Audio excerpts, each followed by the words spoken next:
What's up, cousin? Yeah, I got him. I got him. Yep. My baby, I love him. I love him so much. A 24-year-old flew into a strange city to make $500 in one night. And by the time the sun came up, her family was already grieving a body that had not even been found yet. The man police say did it is still out here. Listen to her own father say the part nobody wanted to hear. He's been on the run ever since. It's been a nightmare, and he's probably killed again already. That is a father talking about his own child. And the reason he sounds like that is because the man accused of killing his daughter was pulled over by police, sat in their custody, and then walked right back out onto the street. We are going to get into exactly how that happened.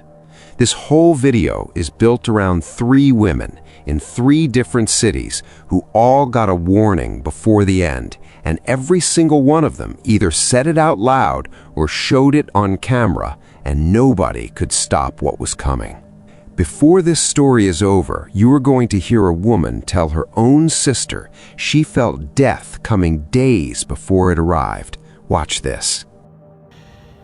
And then she just said, like, sister, I feel like I'm finna die. And you are going to sit in an interrogation room and watch detectives put handcuffs on a young mother while she keeps insisting she saw nothing at all. Watch this, too. All right, you're under arrest.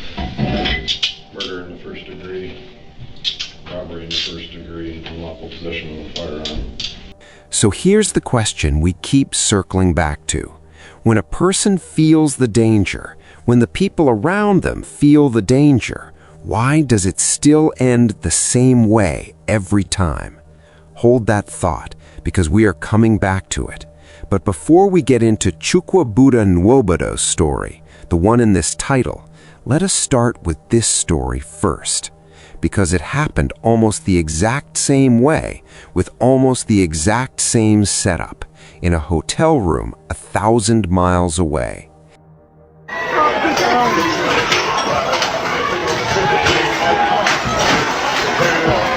Oh, shit!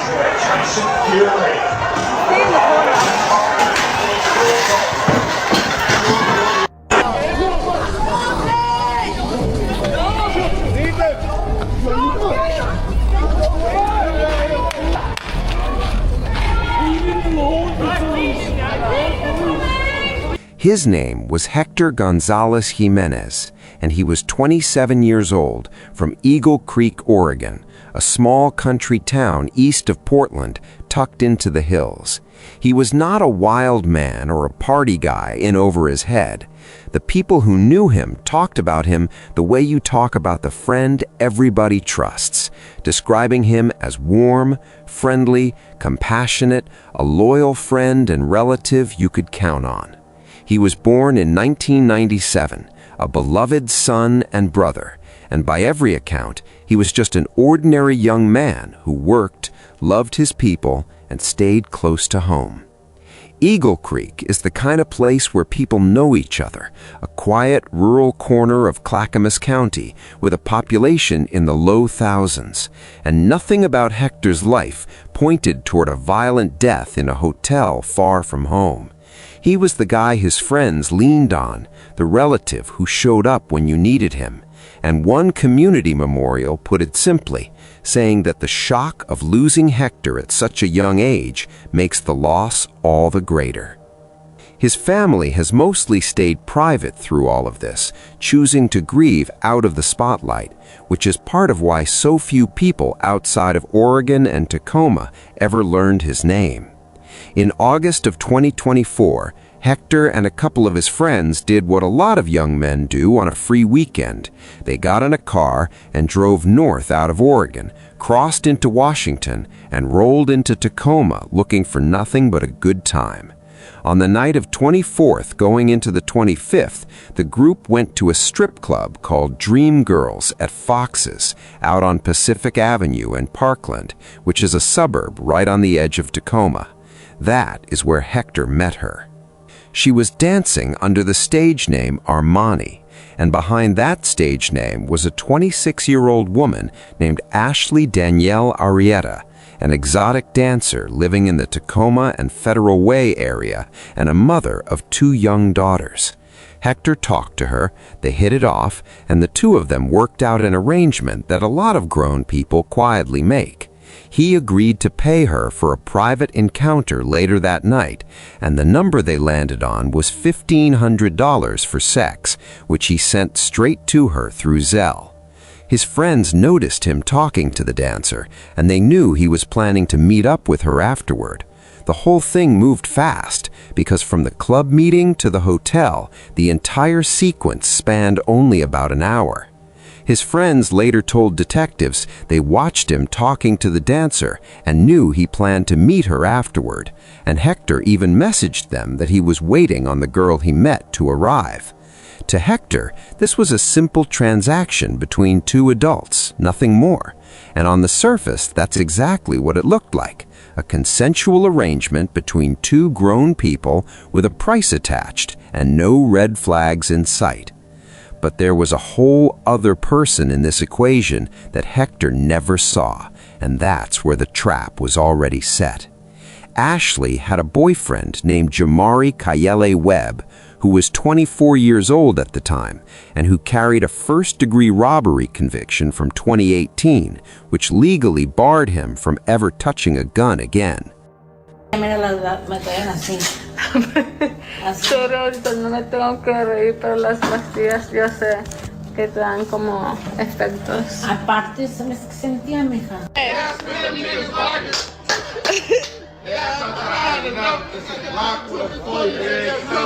El maestro, you gotta put that bun on it.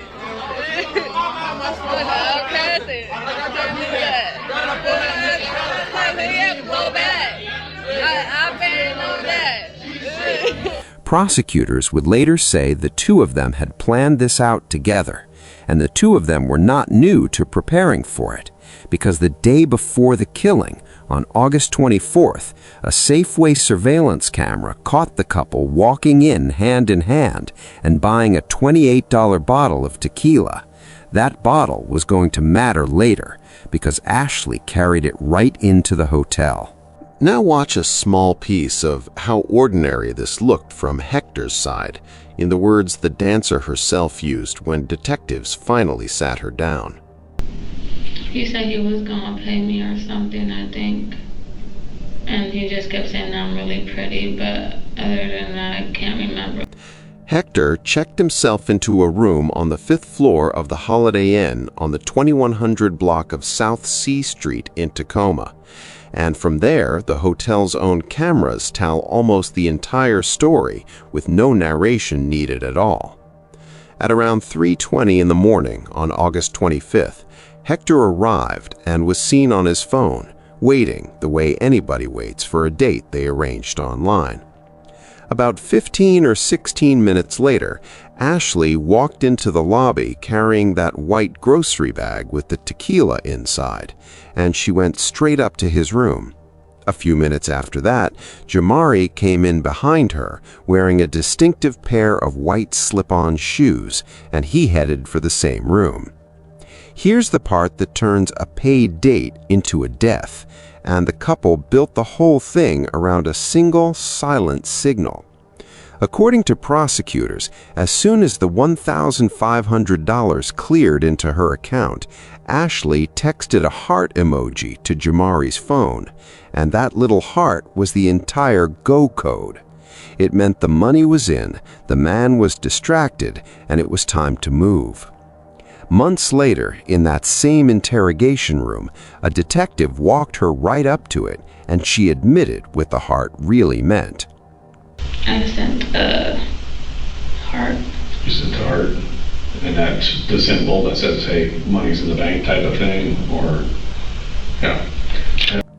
That is where the setup ends and the ambush starts, and this is the part that got caught on camera from the hallway to the parking lot.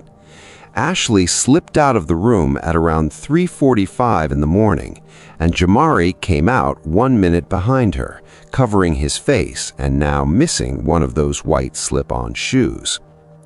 The missing shoe is a big deal because the shoe was found right outside the hotel room doorway with Hector's blood on it and DNA from both men, and its matching pair was later recovered from Jamari's apartment. They fled in Ashley's car with Jamari driving, and on the way out they took Hector's cell phone and threw it out along State Route 509 near Fife, where police later recovered it. They got rid of their clothes and the gun too, moving with the kind of practiced calm that tells you this was not their first time thinking about how to make a person and the evidence disappear at the same time.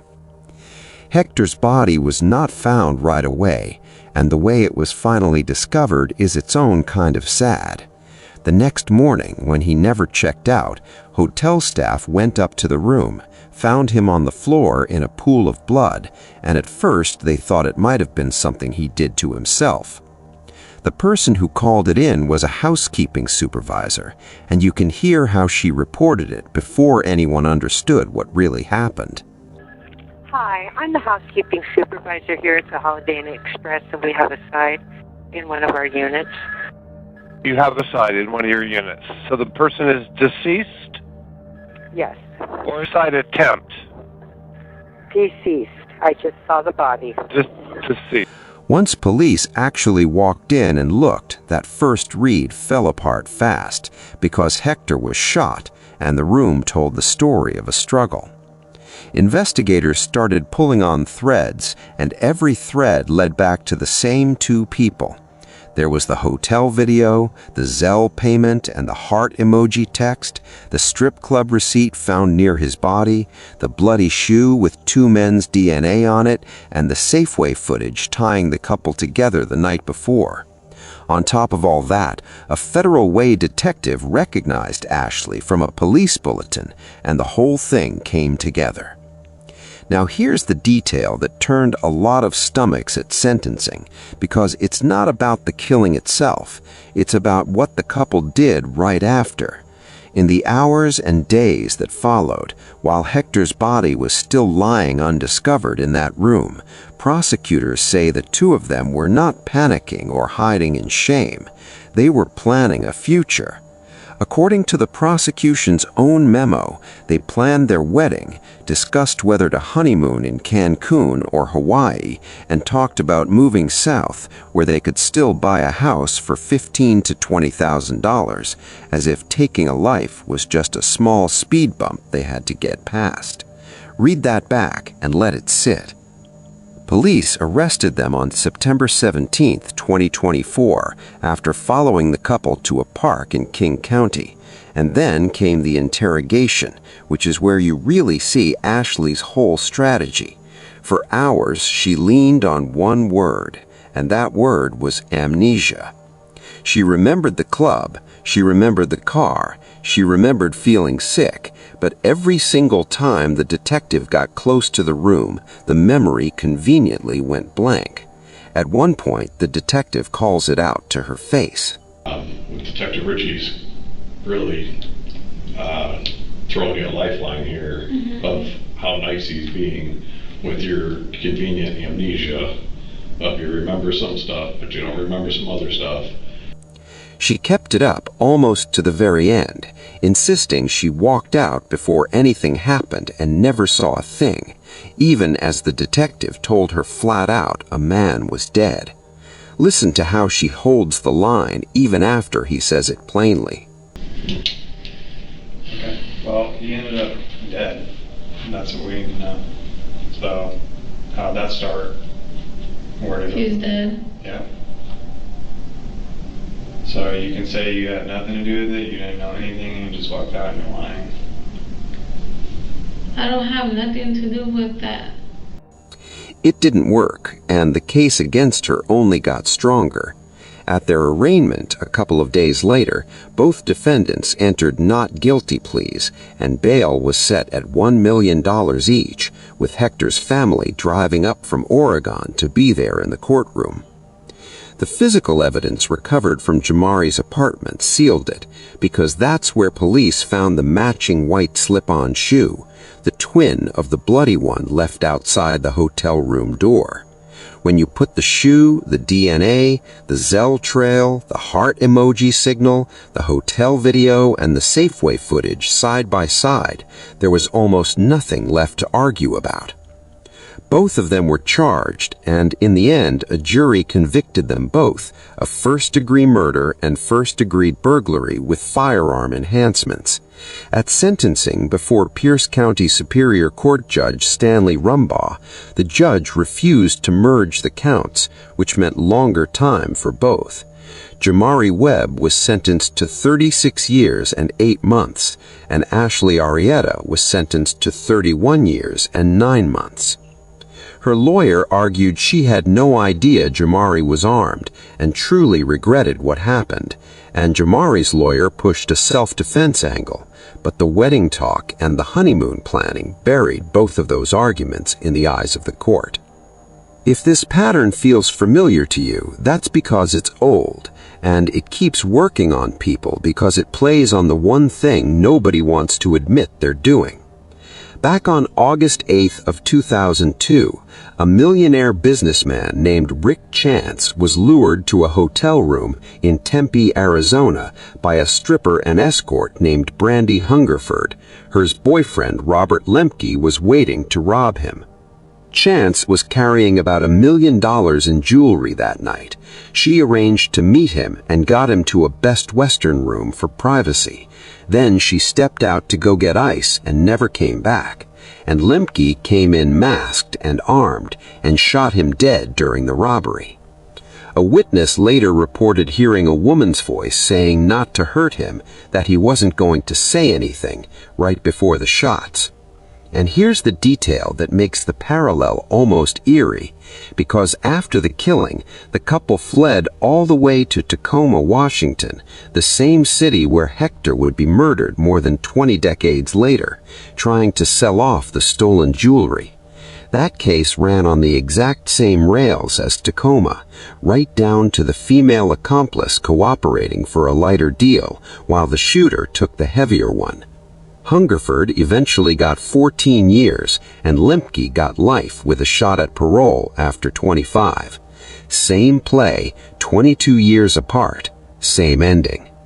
That's our first man, lured with a paid date and killed by the person waiting in the room he never knew about. Our second story is the one this whole video is named for, and it runs even darker, because this time the victim didn't just lose her life, she lost the chance to even be buried whole. Her name was Felicia Marie Johnson. She was 24 years old, and she was from the San Diego, California area. Her father, Kevin, described her as responsible from the time she was tiny, the kind of person who brought joy into every room, and he later told reporters she was loving and generous and had a heart that gave people the shirt off her back. Her father described her as 5 years old going on 30, someone who kept a routine and carried herself like an old soul from the jump. She loved glamour, she loved doing hair and makeup, and she dreamed about modeling and dancing. In the spring of 2022, she was also doing sex work and escorting, booking clients through social media and escort platforms, which is the part of the story a lot of people want to skip over, but it matters because it's how the man who killed her got to her, and it doesn't make her one bit less of a victim. She had just celebrated her 24th birthday with her people back in San Diego before she flew out, and by every account she was excited about the trip, chasing an opportunity the way any hungry 24-year-old would. Nobody in her family had any idea that a routine trip to another city was the last time they would ever hear her voice. Felicia flew from San Diego to Houston in mid-April 2022, partly to celebrate her 24th birthday and partly to look for work in the adult entertainment scene. On Friday, April 15th, she took a ride out to a gentleman's club called Cover Girls on the northwest side of the city, where she auditioned for a dancer position and was turned away.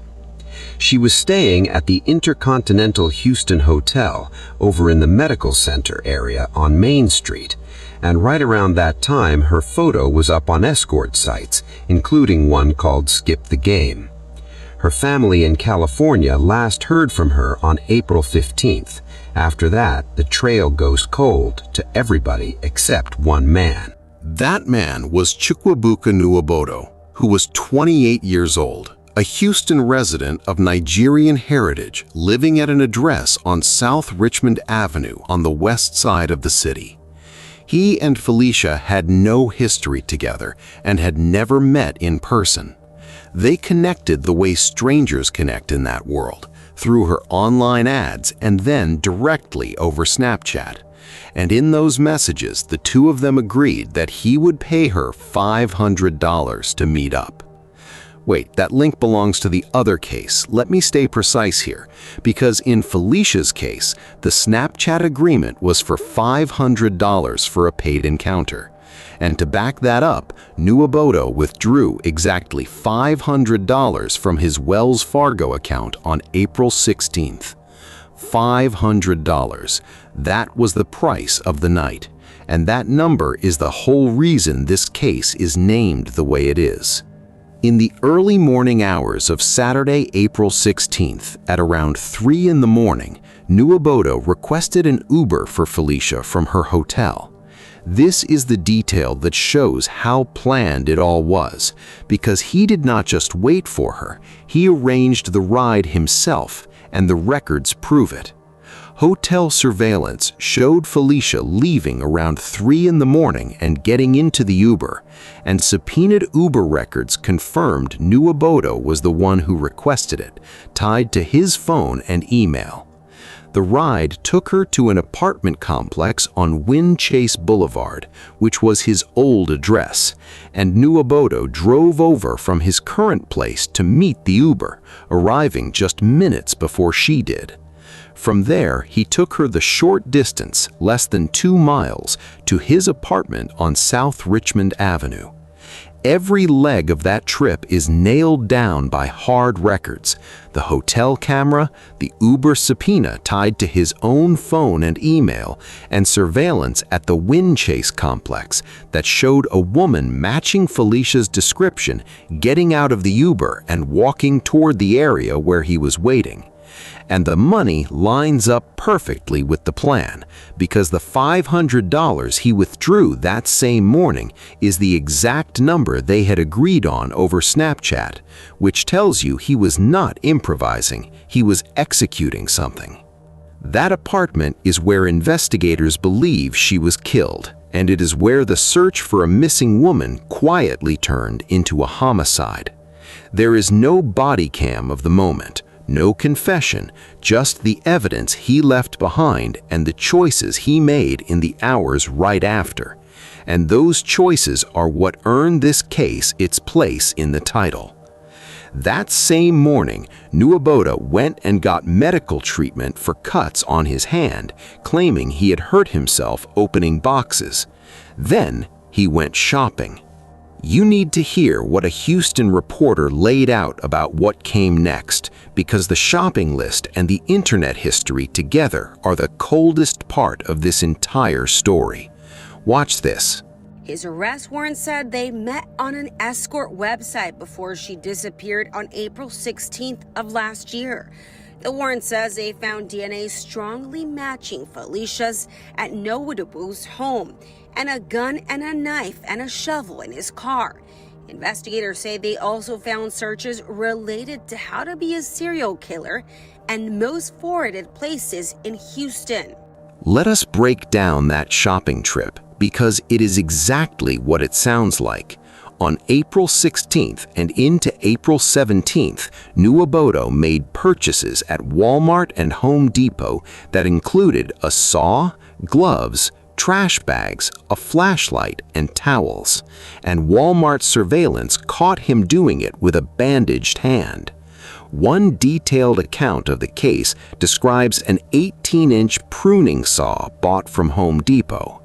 Investigators saw those items for exactly what they were, the supplies you buy when you're trying to clean up a scene and get rid of a body. Then came the searches, pulled later from his own phone, and they get worse the longer you look.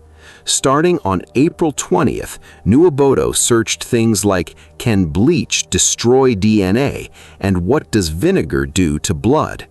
Then on April 21st, he searched most forested part of Houston.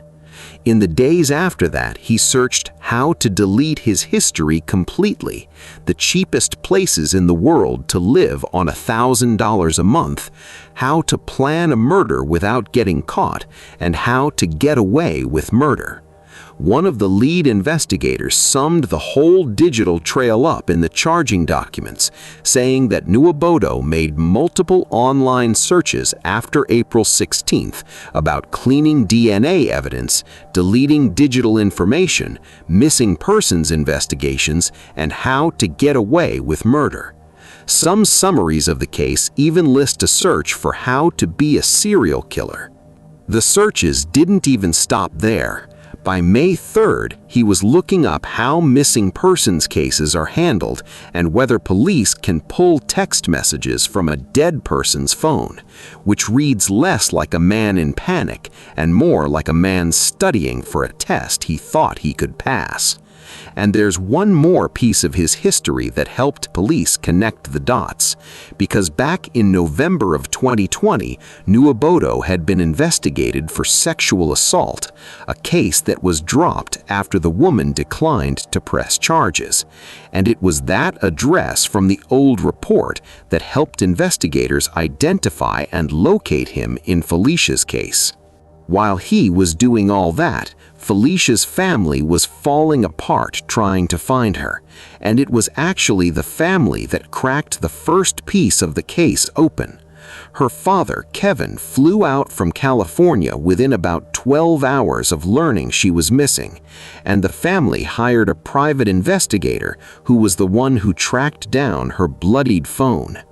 After she was reported missing on the evening of April 16th, a family friend tracked her cell phone's last location to Bear Creek Pioneers Park, roughly 25 miles from her hotel. And there they found her blood-covered phone off the roadway, with her purse recovered nearby. That blood on the phone is what pushed the case from missing person to homicide, and it's why her father sounds the way he does in every interview. Listen to him describe what the not knowing did to him. I've been dealing with depression. I've been dealing with severe PTSD, anxiety, hypertension, high blood pressure, you name it. Now here's the part that makes this case infuriating. The part that connects straight back to what her father said at the very top of this video. On May 13th, 2022, police got warrants and pulled Nuobodo over in a traffic stop, and inside the car, they found blood in the trunk and back seat, a handgun, latex gloves, a shovel, and a large kitchen knife. They searched his apartment and found bloodstains, especially on the bedroom and hallway floors, that came back as a strong match for Felicia's DNA. His phone had the searches, and it also had a photo of a dismembered woman, a picture of Felicia's Uber pickup location, and 3 more photos of dead people that never were identified. And then, with all of that, he was taken into custody and later released. He walked. That's the release her father can't get past, and honestly, neither can anybody who reads this case. By the time the paperwork caught up, he was gone. On June 9, 2022, Nuobodo was formally charged with murder and tampering with physical evidence in the 232nd State District Court in Harris County, and he was already in the wind. Houston police put out a public wanted notice, and Crime Stoppers of Houston has kept the case in its Catch a Killer campaign, offering a reward of up to $5,000 for information that leads to his arrest. The activist Quanell X, who had been standing with Felicia's family from the start, made it plain that they were not going to let this man disappear quietly. Watch how he put it. But I'm tired of the closure being a dead body. I'm tired of these young sisters being murdered. But at the end of the day, we want this brother to know we will not rest until you're held accountable for this crime. And this was a wicked crime, and a crime against women, and a crime against humanity. For almost a year, Felicia's father lived in that terrible in-between, knowing her daughter was gone but not having her back. Then, on February 7th, 2023, a landscape contractor working for the Texas Department of Transportation found human remains in the Sam Houston National Forest in Montgomery County. And those remains were consistent with the darkest theory in the case, the one the saw and the searches pointed to all along. Later that month, DNA and dental records confirmed the remains belonged to Felicia. Only part of her body was recovered. That's the half her body this story is named for, and there's no soft way to say it. Her father had actually known before the science confirmed it. When the remains were first found, he told a reporter that finding her meant he could finally lay her to rest. Listen to him. Whenever they release her, then I will be able to have a service for her and pay her the respects that she needs. I was in anguish. I still am, because I want the perpetrators to be caught. Instead of collapsing into that anguish, Felicia's father turned it towards something bigger than himself, working to start a foundation in her name to help women and girls who get lured into sex trafficking, so that her daughter's death might spare somebody else's. It's a heavy thing to have to build a cause out of your own child's murder, but that's exactly what he set out to do. So where is Chukwuebuka Nwabono right now? He's still out here. As of the most recent updates in the case, he remains a fugitive with an active murder warrant, and he's considered extremely dangerous. There's been ongoing speculation fed to tips to the family that he may have fled to Nigeria, where he has family ties. And here's the thing a lot of people assume kills any chance of justice, but it doesn't, because the United States and Nigeria do have a working extradition relationship, built on a treaty that covers murder, and Nigeria has extradited people to the US before in serious cases, so it's not hopeless, but it also hasn't happened yet. Quanell X and the family have kept the pressure on, and the message to Nwabono has stayed exactly the same since day one. We will not rest until you have been arrested. We want the suspect to know that we're going to look for you night and day, brother, until you are arrested. We want the suspect to know that the no-snitch policy will never protect you in our community. That's two people now, both meeting a stranger for money, both walking into a room they thought they controlled.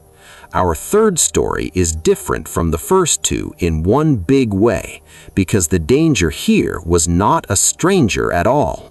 It was the man she waited 5 years for, the man she pulled out of one life and set up in a whole new one. And the warning she gave came from her own mouth days before the end. This one didn't happen in a hotel with a stranger. It happened at the hands of a husband. Yeah, that got my Hi.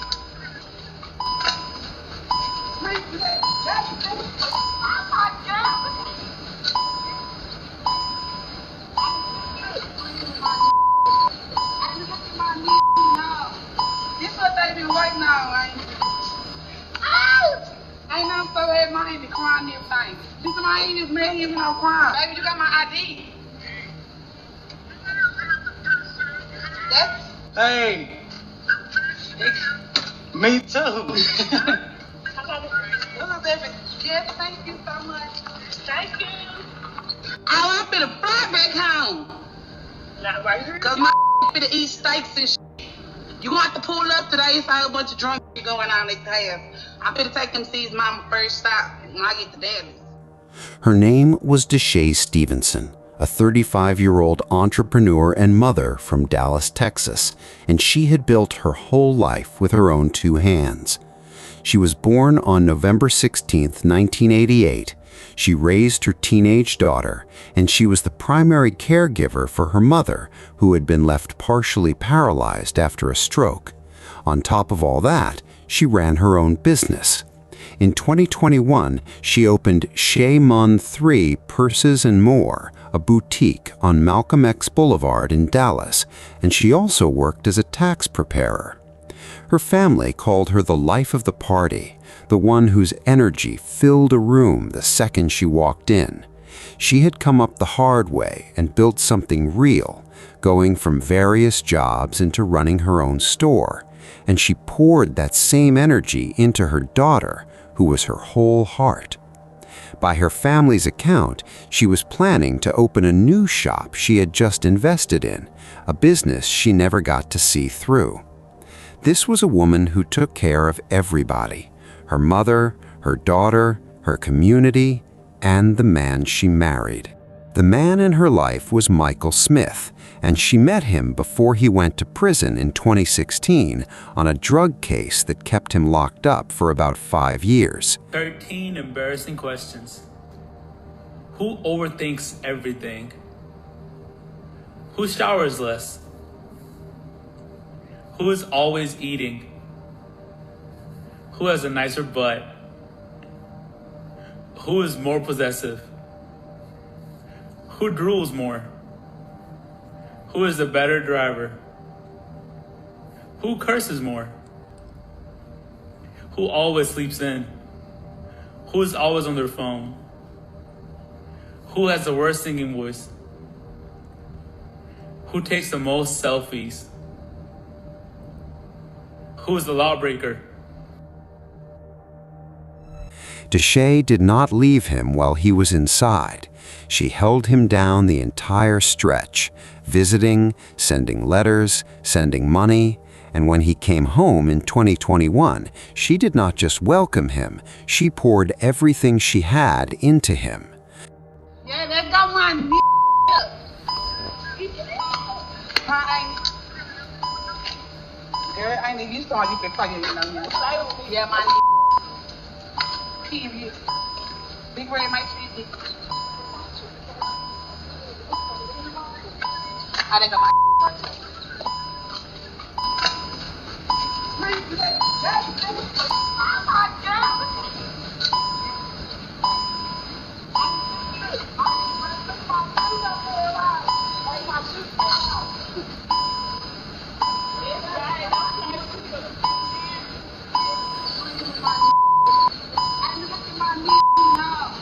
This what they been waiting on, ain't it? I know so bad money to crying and everything. This is my ain't made him no crime. But you can just want to drive like you ride, you ride.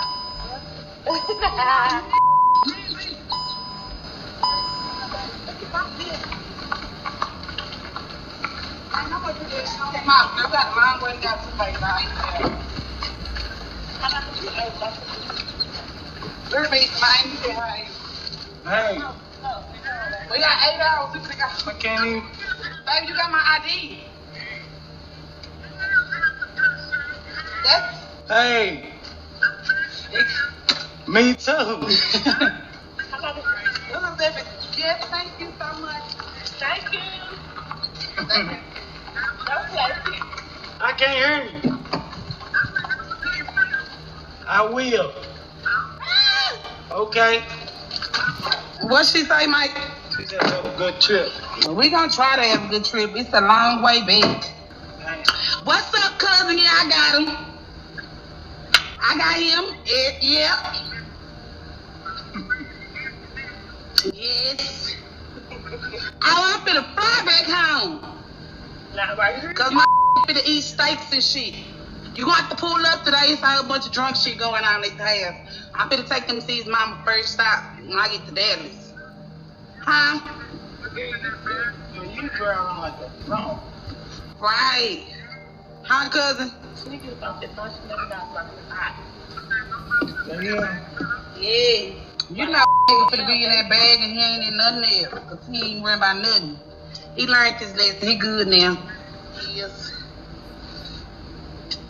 I got my face, my makeup done and stuff. Just to go pick him up.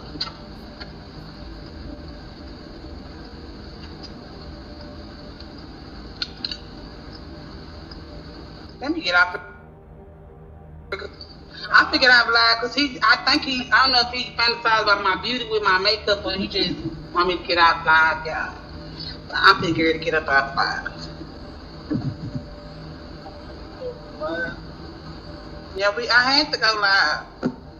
I had to go live for you. It's my world.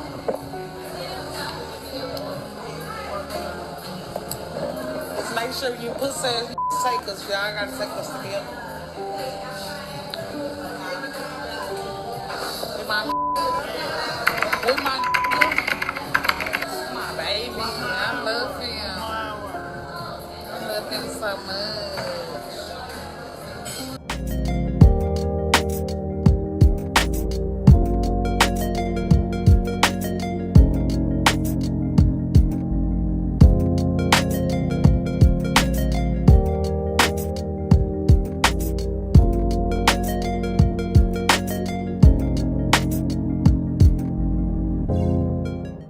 By the family's account, she greeted him upon release with a $10,000 cash gift, married him soon after in a wedding she planned and paid for, and later gave him another $10,000 in cash for his birthday. She treated that man like a king.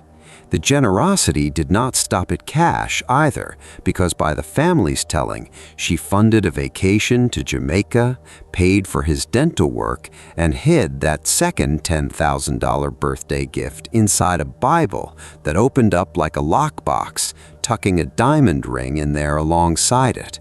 She wanted the fairy tale so badly that she was willing to buy every piece of it herself. Yes, I got my baby at the hood. We're not in the hood. We're really living like that. We're not in the hood. We're really living like that. Thank y'all so much. It's the kitchen area for me. Don't mind my brother in Big Mook. But I got me my new house today. Almost 1,700 square feet. Three bedroom, 2 bathroom, 2-car garage. All brick home, period. Leave me alone. I'm doing other shit right now. Coming up next will be my shop, so stay tuned. I will be giving me a shop next.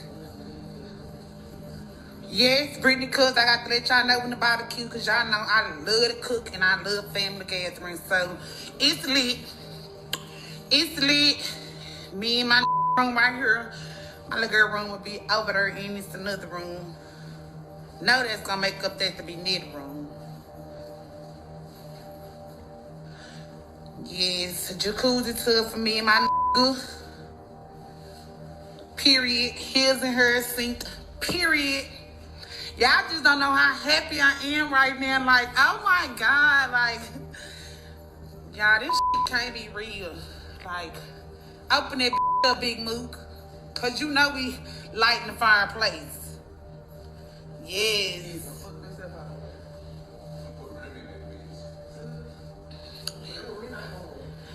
Thank everybody so much. Some of y'all is really actually true. Everybody really, some of y'all really actually true happy for me. Some people not, but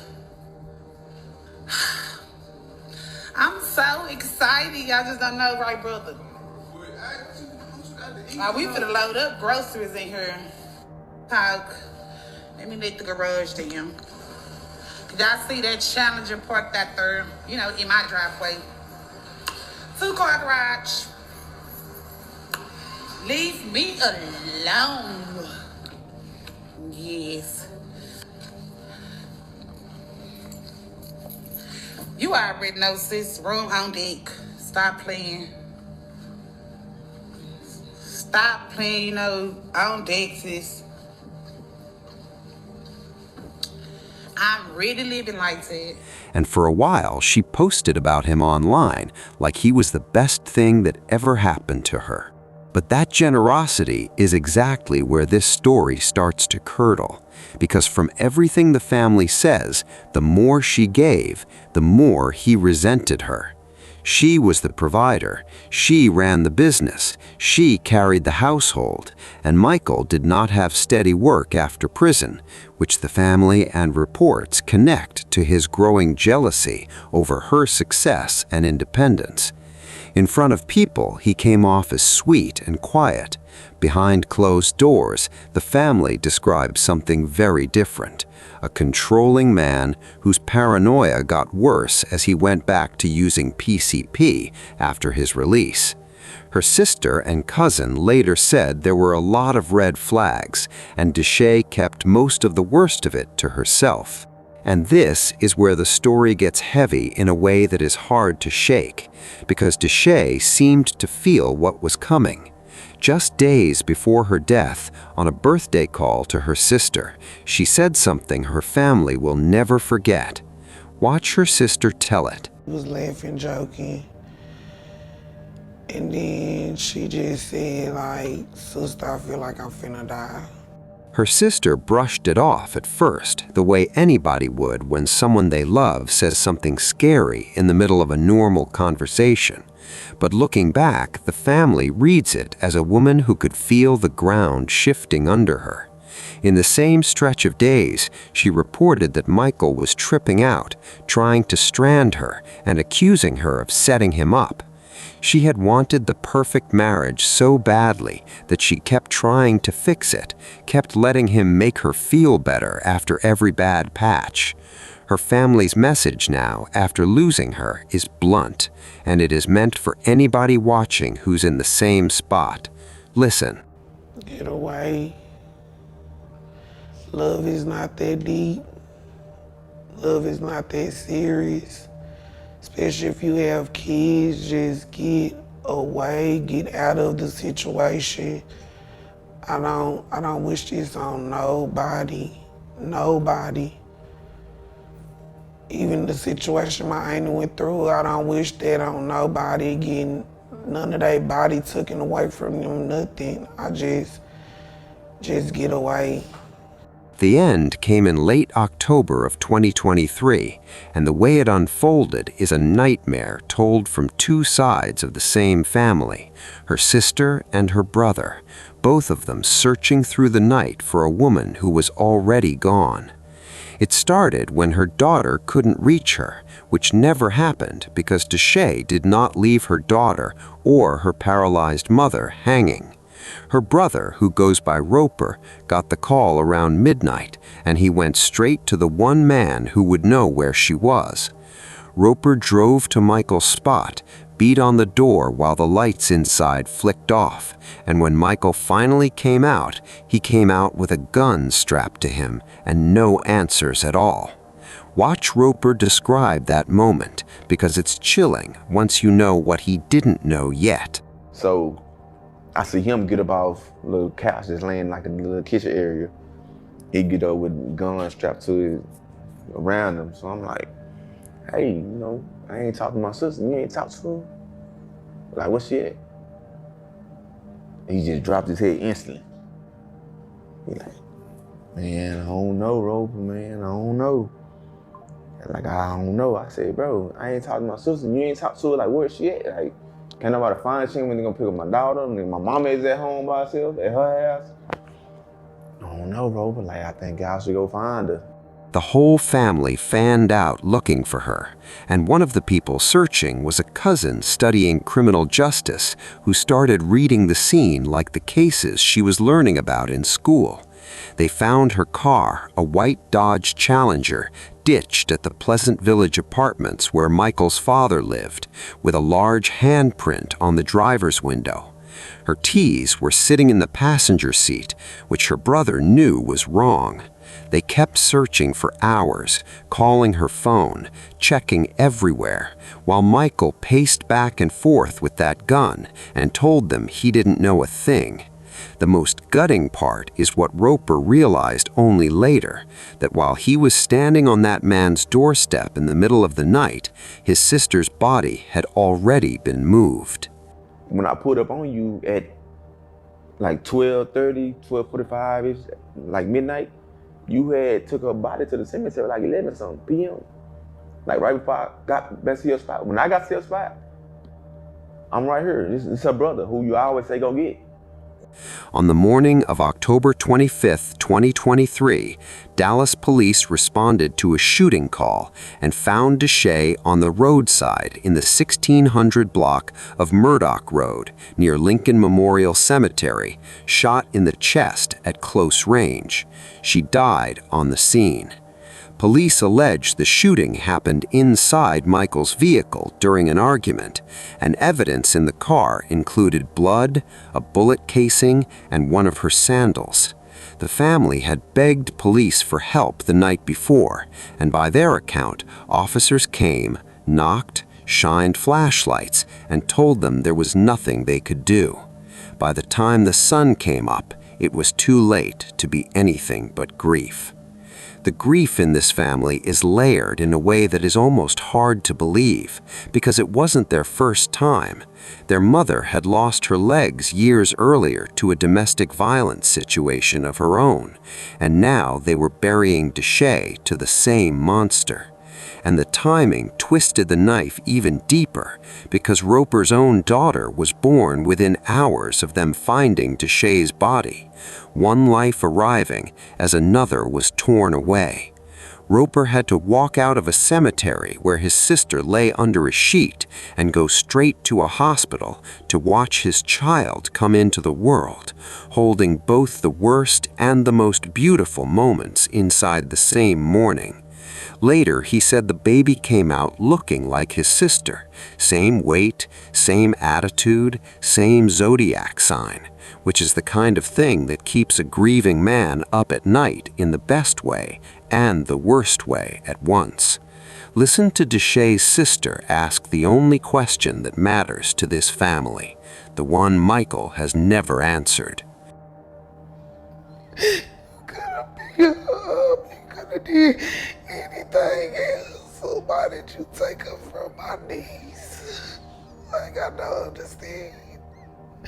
I would respect him more if he tell me why. She did everything. My sister did everything for him. It was nothing he couldn't ask her for. She did everything. She did everything in her power to show him that she loved him no matter what. Like, I just don't understand. I just want to know why. Michael did not go quietly. Police first tracked him to a home and set up a SWAT situation, but he wasn't there, and he was finally spotted running from a gas station across the street to a barber shop where officers arrested him. By the family's account, he was so full of PCP that he had to be taken to the hospital before he could even be booked. When police searched his residence, they also turned up unlicensed firearms, which fit the picture the family had been painting of a man who was armed, paranoid, and unraveling. He was charged with murder and held on a $1 million bond, and the case moved toward trial. Deshay's name would later be included in the Texas Council on Family Violence report, honoring victims killed in domestic violence, one name among hundreds, which is its own kind of heartbreak, because it means she was not rare at all. At trial, according to her brother, Michael tried to run a self-defense story, claiming Deshay had set him off. His own family's account tears that apart because there was no mark on him, nothing to back up the idea that she was the aggressor. Watch Roper break it down. Well, what was his defense? Self-defense. you trying to say self-defense. Like, she pistol whipped him. She pistol whipped you. How she pistol whipped you? You ain't got no scars on your head. You ain't bruised up. Somebody hits you with a pistol, man. Come on, man. You gonna have a knot, scars, split. You gonna have something. Her brother has his own read on what really drove Michael to that breaking point, and it comes back to money and pride. By Roper's account, Michael had been a real hustler who made money, but once people in his own neighborhood robbed him and took from him, everything went downhill. He couldn't keep the money coming, and instead of telling Deshay the truth and leaning on the big support system she had, he spiraled into paranoia and drugs and couldn't face coming home broke. Roper believes his sister would have caught him if he had just been honest with her, because she had already carried him through 5 years of prison and never once folded. That, to the family, is the real tragedy underneath the tragedy. A man destroyed a woman who would have forgiven him almost anything except the one thing he chose to do. Roper says his own lawyer more or less sank him on the stand, walking him through the fact that he shot his wife in the car, left her body in the car, drove past a fire station without stopping, and never called for help. And then there was the video. According to her brother, the jury watched footage over and over, footage that captured the shooting, and even the moment her body was taken to the cemetery. And once the jury saw it, whatever self-defense argument he had was finished. Before her death, Deshay's sister had said exactly what she wanted to see happen to him. I hope my sister and him to make him kill himself in there. Like, going to jail, that's easy. I want his family to feel how we feel. In the end, based on the family's account of the trial, Michael Smith was sentenced to 55 years. It's worth being straight with you here, because the official court confirmation of the exact conviction and sentence has been hard to pin down in public records, and the strongest sourcing for the 55-year number comes from family updates rather than a clean court document. But the family has spoken about the trial in detail, and her brother talked about the number directly. They gave you 55. I don't feel like you're coming home. But well, we would hope not. I also would have liked for them to give you life. Right. And Deshay's case is not some rare freak event either. It fits a pattern that experts have been sounding the alarm on for years. In January of 2023, in Cohasset, Massachusetts, Anna Walsh, a successful real estate executive, was killed by her husband, Brian Walsh, a convicted fraudster who reportedly grew jealous of her career while his own life fell apart. She was in an abusive relationship where she was endangered, and she was married to a career criminal. I would imagine that Brian was very jealous of his wife and angry with his wife.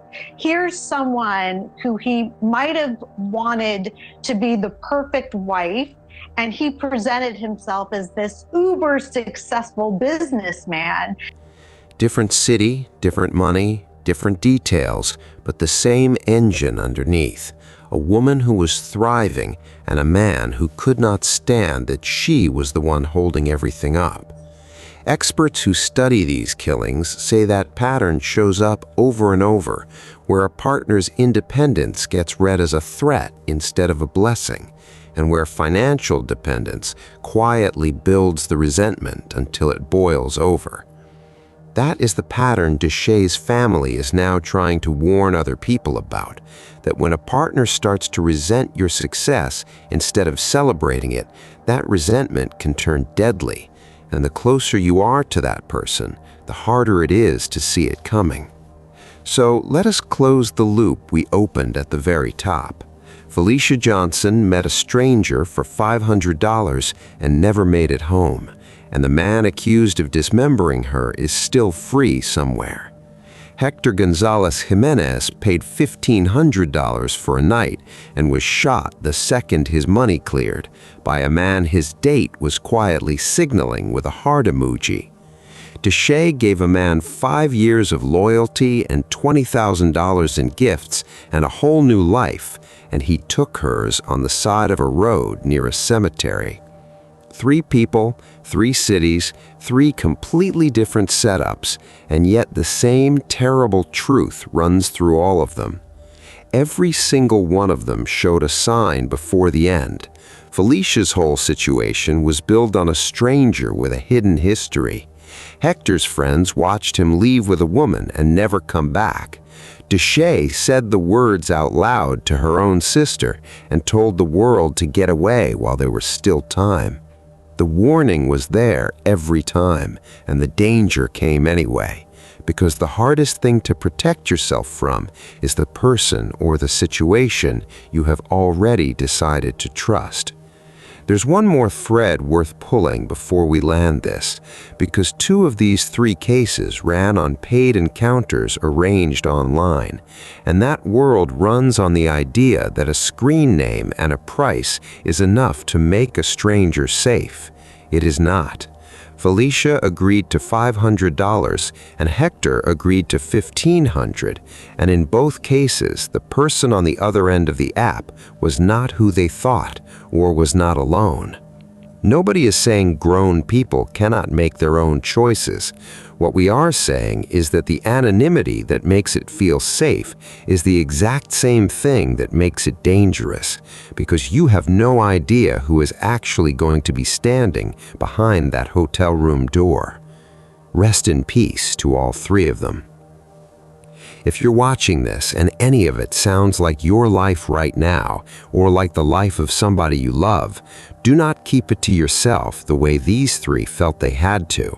Say something to the person in the comments who might need to hear it. Share this with the friend you've been quietly worried about. And if you know anything at all about where Chukwuebuka Nwaobodo is, that information could be the thing that finally brings Felicia home. Somebody out there watching this knows something, and the family that's been fighting for Felicia since day one is still waiting on that one person to speak up.